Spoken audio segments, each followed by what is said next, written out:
L'expérience prouve que celui qui n'a jamais confiance en personne ne sera jamais déçu. Tout obstacle renforce la détermination. Celui qui s'est fixé un but n'en change pas. Dans la nature, tout a toujours une raison. Si tu comprends cette raison, tu n'as plus besoin de l'expérience. Le jour viendra où les personnes comme moi regarderont le meurtre des animaux comme ils regardent aujourd'hui le meurtre des êtres humains. La simplicité est la sophistication suprême. Comme une journée bien remplie nous donne un bon sommeil, une vie bien vécue nous mène à une mort paisible. Jamais le soleil ne voit l'ombre. Il ne faut pas appeler richesse les choses que l'on peut perdre. Savoir écouter, c'est posséder, outre le sien, le cerveau des autres. Le fer se rouille, faute de s'en servir. L'eau stagnante perd de sa pureté et se glace par le froid. De même, l'inaction sape la vigueur de l'esprit. Les détails font la perfection, et la perfection n'est pas un détail.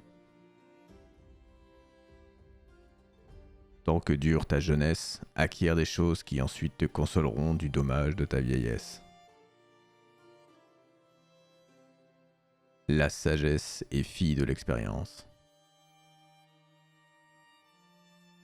Qui pense peu se trompe beaucoup. Blâme ton ami en secret, vante-le devant les autres. Rien ne nous trompe autant que notre jugement. Sachez vous éloigner car lorsque vous reviendrez à votre travail, votre jugement sera plus sûr. Celui qui n'aime pas la vie ne la mérite pas. La menace ne sert d'arme qu'aux menacés. Celui qui aime va à la chose aimée comme les sens vont à la chose sensible. Faites que votre tableau soit toujours une ouverture au monde. Parmi les 5 sens, la vue, l'ouïe et l'odorat connaissent moins d'interdits que le toucher et le goût. Toute connaissance commence par les sentiments. La rigueur vient toujours à bout de l'obstacle. Regarde attentivement, car ce que tu vas voir n'est plus ce que tu viens de voir. Deux faiblesses qui s'appuient l'une à l'autre créent une force. Voilà pourquoi la moitié du monde, en s'appuyant contre l'autre moitié, se raffermit. La sottise est le bouclier de la honte, comme l'insolence est celui de la pauvreté. C'est à tort que les hommes se plaignent de la fuite du temps, en l'accusant d'être trop rapide, sans voir qu'il s'écoule à la bonne vitesse. Le souvenir des bienfaits reçus est fragile comparé à l'ingratitude. La patience joue contre les offenses exactement le même rôle que les vêtements contre le froid. La peinture est une poésie qui se voit au lieu de se sentir, et la poésie est une peinture qui se sent au lieu de se voir. La nature est remplie d'une infinité de raisons dont l'expérience n'a jamais vu la trace. Celui qui s'oriente sur l'étoile ne se retourne pas. La force naît par violence et meurt par liberté. L'expérience ne se trompe jamais, ce sont nos jugements qui se trompent.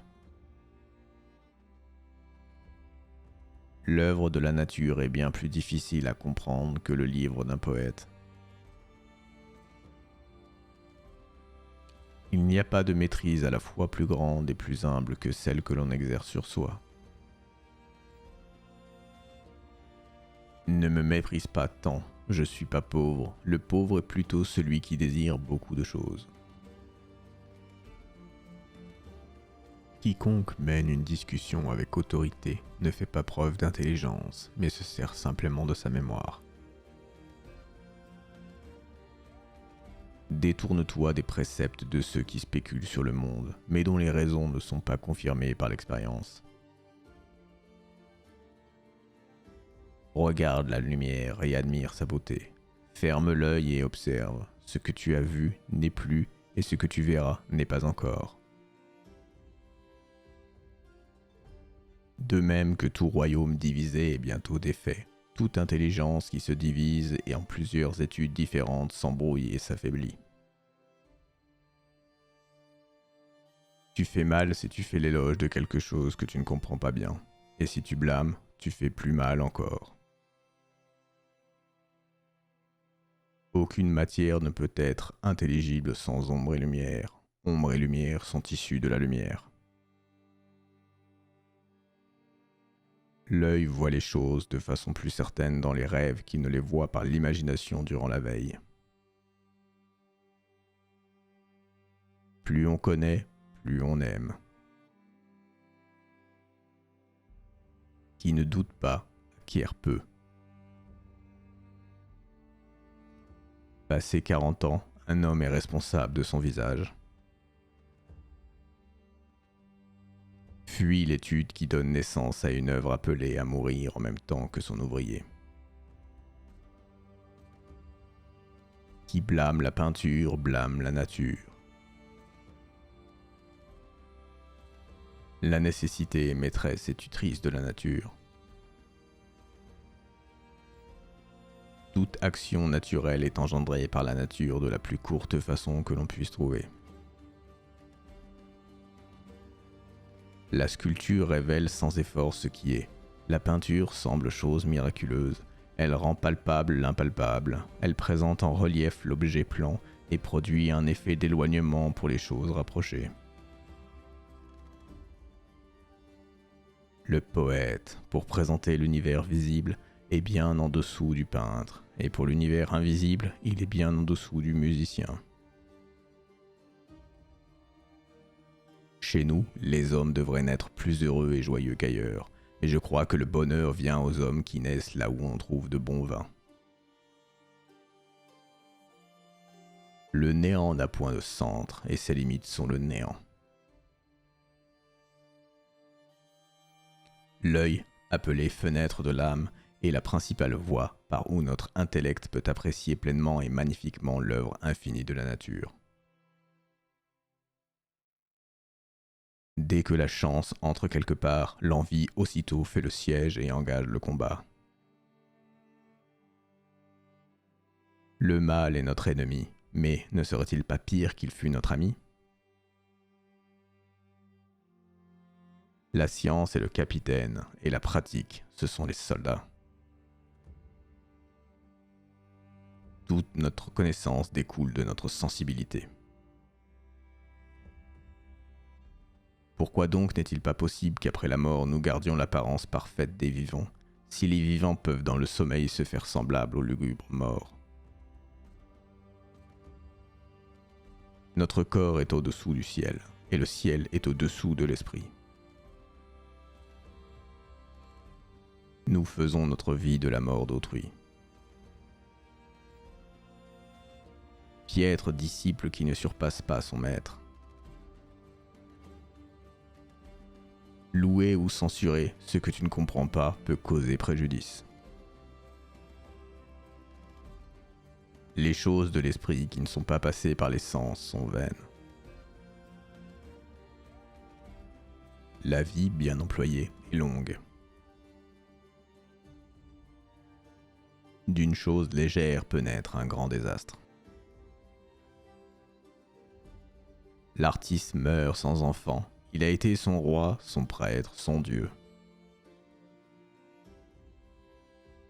J'ai très tôt renoncé à la viande, et un jour viendra où les hommes tels que moi proscriront le meurtre des animaux comme ils proscrivent aujourd'hui le meurtre de leurs semblables. Quelle est l'indéfinissable chose qui cesserait d'être si on pouvait la formuler? L'infini qui serait fini s'il pouvait être défini? Ce qui fait la noblesse d'une chose, c'est son éternité. Nul conseil n'est plus loyable que celui qui se donne sur un navire en péril. Il n'est aucune chose qui aille plus vite que les années.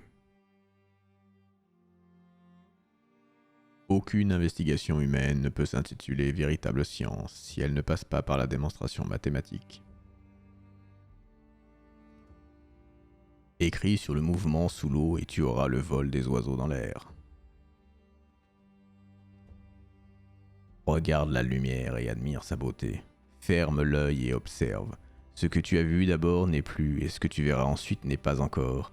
Qui est celui qui le refait, si le faiseur est perpétuel mouvement? Qu'il ne me lise pas, celui qui n'est pas mathématicien, car je le suis toujours dans mes principes. Toute partie tient à se réunir à son tout pour échapper ainsi à sa propre imperfection. La peur naît à la vie plus vite que toute autre chose. Donne à tes figures une attitude révélatrice des pensées que le personnage ont dans leur esprit, sinon ton art ne méritera point la louange. Aucune action naturelle ne peut être abrégée. Celui qui se réclame de l'autorité ne met pas en œuvre l'intelligence mais plutôt la mémoire. Observe dans la rue, à la tombée du soir, les visages des hommes et des femmes. Quelle grâce et quelle douceur ils révèlent. Que les figures, que les couleurs, que toutes les espèces des parties de l'univers soient réduites à un point. Quelle merveille que ce point. La science de la peinture est tellement divine qu'elle transforme l'esprit du peintre en une espèce d'esprit de Dieu. La partie garde toujours en elle quelque chose de la nature du tout. Le peintre lutte et rivalise avec la nature. Ne pas estimer la vie, toute la vie, ce n'est pas la mériter.